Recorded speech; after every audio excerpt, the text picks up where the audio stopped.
Hello students, मेरा नाम है राजन कुमार एंड आप देख रहे हैं राजन एकेडमी ऑफ एजुकेशन। आज के इस वीडियो में हम लोग बात करने वाले हैं unit 6 test measurement and evaluation के एमसीक्यूज़। ठीक है, तो इसमें मल्टीपल चॉइस क्वेश्चंस हम लोग सॉल्व करेंगे। यहाँ पर इस वीडियो में 10 क्वेश्चंस हम लोग सॉल्व करेंगे। तो चलिए स्टार्ट करते हैं। तो पहला क्वेश्चन है अकॉर्डिंग टू whom, यानी कि किसके अकॉर्डिंग ये डेफिनेशन दी गई है। आप लोग डेफिनेशन अच्छे से पढ़िए। A test is a tool, जो टेस्ट होता है एक टूल होता है जिससे हम इवेलुएट कर सकते हैं, मूल्यांकन कर सकते हैं स्किल का, नॉलेज का, कैपेसिटीज़ का और एप्टीट्यूड का किसी भी इंडिविजुअल या फिर किसी भी ग्रुप का। ठीक, तो ये डेफिनेशन किसके अकॉर्डिंग दी गई है हमें ये बताना है। We have 4 options here given. तो हमारे पास 4 ऑप्शंस दिए गए हैं। एक है वेबस्टर्स डिक्शनरी, नेक्स्ट है university of Delhi, university of Miami and none of these. सही आंसर हमें बताना है। आप लोग ज़रा वीडियो को पॉज करके भी सही आंसर पहले आप लोग अपने माइंड में सोच सकते हैं क्या होगा अगर आप लोगों ने इसके बारे में पढ़ा है, और नहीं पढ़ा है तो आप लोग यहाँ से इसको देख सकते हैं, समझ सकते हैं। ठीक है, हर आंसर जो है मैं आपको बताते हुए चलूँगा, लेकिन उससे पहले आप लोग वीडियो को पॉज करके सोचिए कि क्या इसका आंसर हो सकता है। तो इसका जो सही आंसर है वो है वेबस्टर्स डिक्शनरी। ठीक है, वेबस्टर्स डिक्शनरी यहाँ पर सही आंसर है, यानी कि option A is the correct answer. अब बात कर लेते हैं क्वेश्चन नंबर 2, यानी कि क्वेश्चन नंबर जो 2 है उसमें क्या कह रहे हैं। अकॉर्डिंग टू whom, यानी कि किसके अकॉर्डिंग जो measurement refers to the process of administering a test and to obtain quantitative data. ठीक है, तो यहाँ पर जो बोला गया है कि जो मेजरमेंट है, मेजरमेंट का मतलब होता है process of administering a test, ठीक है, टू ऑब्टेन क्वांटिटेटिव डेटा। तो ये जो डेफिनेशन है ये किसके अकॉर्डिंग दी गई है हमें ये बताना है। 4 ऑप्शंस वी हैव गिवन। ठीक है, 4 ऑप्शंस जो है मैंने यहाँ पर दिए हैं। ठीक, तो 4 ऑप्शंस में से एक सही आंसर हमें बताना है। तो यहाँ पे है Barry L Johnson, Jack Nelson, HM. Barrow and none of these. तो सही आंसर है सी ऑप्शन। आपको सही आंसर यहाँ पर दिख रहा होगा, H M. Barrow is the correct answer. ये सही आंसर है। अब बात करते हैं क्वेश्चन नंबर 3 की। क्वेश्चन नंबर 3 में क्या कह रहे हैं ये हमें देखना है। व्हेन वी जज समवन और कैलकुलेट देयर क्वालिटीज़, जब हम किसी को जज करते हैं या उसकी क्वालिटीज़ को जो है कैलकुलेट करते हैं या एसेस करते हैं उनकी प्रोग्रेस को, ठीक है, तो ये क्या कहलाता है।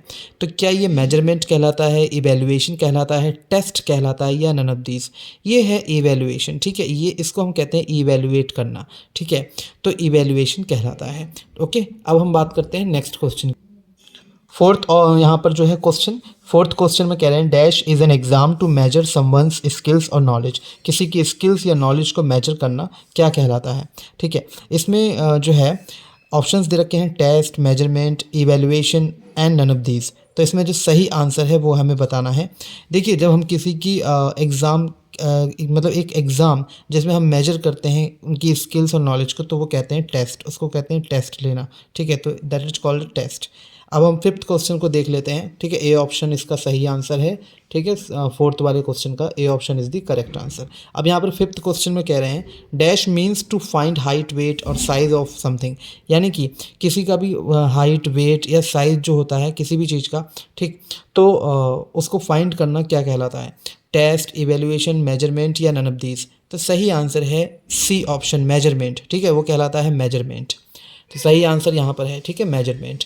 अब हम देख लेते हैं सिक्स्थ क्वेश्चन। सिक्स्थ क्वेश्चन में कह रहे हैं करेक्ट फुल फॉर्म जो होती है बीएमआई की, ठीक है, तो वो क्या है। ठीक, अगर हम फिजिकल एजुकेशन के कॉन्टेक्स्ट में बात करें तो बीएमआई की फुल फॉर्म क्या है, करेक्ट फुल फॉर्म हमें बतानी है इन 4 ऑप्शंस में से। तो 4 ऑप्शंस दिए हैं body measurement index, body mass index, body matter index या नन ऑफ दीज। यहाँ पर है body mass index is the correct answer. B option आपको लगाना है। ठीक है, मैं आसानी से आप लोगों को आंसर बता रहा हूँ। आप लोग कोशिश करिए कि क्वेश्चन जो हैं, जो भी क्वेश्चंस हैं आपके पास, उनको ज़्यादा से ज़्यादा प्रैक्टिस करिए। ठीक है, तभी आप लोग ये आंसर फटाफट दे पाएंगे। 7th क्वेश्चन जो है, अच्छा थोड़ा सा बाहर से नॉइस आ रहा है उसके लिए सॉरी, लेकिन कोशिश कीजिए आप लोग फोकस कीजिए जो क्वेश्चंस मैं आप लोगों को यहाँ पे सॉल्व करवा रहा हूँ। 7th क्वेश्चन आप लोग यहाँ पर देखिए। 7th क्वेश्चन में क्या कह रहे हैं। 7th में कह रहे हैं कि इफ़ योर BMI, अगर आपका BMI 18.5 से कम है, ठीक है, जो इंडेक्स होता है ना 18.5 से अगर कम है, तो आपकी जो BMI कैटेगरी है वो क्या है। क्या आप अंडरवेट हैं या ओवरवेट हैं, हेल्दी हैं या नन ऑफ दीज हैं। तो आप अंडरवेट हैं अगर आपका BMI 18.5 से कम है। ठीक है, if your BMI is less than 18.5 then your BMI category is underweight. Okay, जो स्टेटस है आपका वो है अंडरवेट में। ठीक है, अब हम लोग बात कर लेते हैं नेक्स्ट क्वेश्चन जो है हमारे पास 8 क्वेश्चन है, ठीक है। क्या क्या क्वेश्चन है? 8 नंबर का यहाँ पर क्वेश्चन है। Circumference of waist and circumference of hips, यानी कि circumference of waist upon circumference of hips, ये जो फार्मूला है, ये फार्मूला क्या है? किसका फार्मूला है? क्या ये BMI का फार्मूला है, या WHR का फार्मूला है, या CTR का फार्मूला है, या नन ऑफ दीज?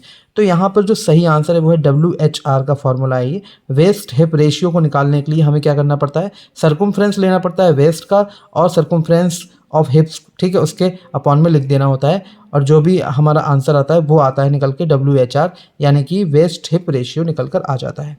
अब बात कर लेते हैं क्वेश्चन नंबर 9 की। क्वेश्चन नंबर 9 में कह रहे हैं कि अगर आपका WHR 0.85 से ज़्यादा है और 0.89 से कम है, यानी कि 0.85 से लेके 0.89 के बीच में अगर है, तो आपका WHR स्टेटस कैटेगरी क्या होगा? क्या वो एवरेज होगा, एक्सेलेंट होगा, गुड होगा, या नन ऑफ दीज होगा? तो स्टूडेंट्स वो होगा गुड, ठीक है। अगर 0.89 से 0.85 से 0.89 के बीच में अगर है WHR, ठीक है, तो वो गुड कैटेगरी कहलाता है, ठीक है, गुड स्टेटस है।